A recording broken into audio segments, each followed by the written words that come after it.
Hi, this is the HOTWAV Pad 8 and I'll show you how to turn on Always On Display option on this device.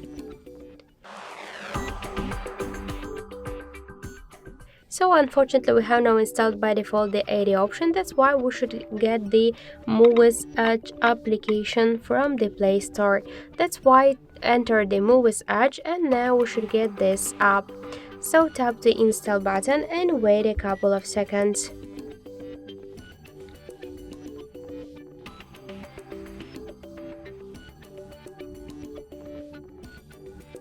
Then just tap to open the app and tap here to draw our apps. After that, select Muviz Edge from the next screen. Just let's find it.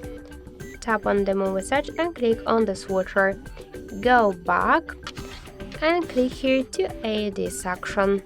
Just select after that one from these available tabs, for example this one. Click to apply and just let's lock the device. Let's lock our device and we could see that the Always On Display option successfully enabled. Thank you for watching, and if you like this video, leave thumbs up and subscribe.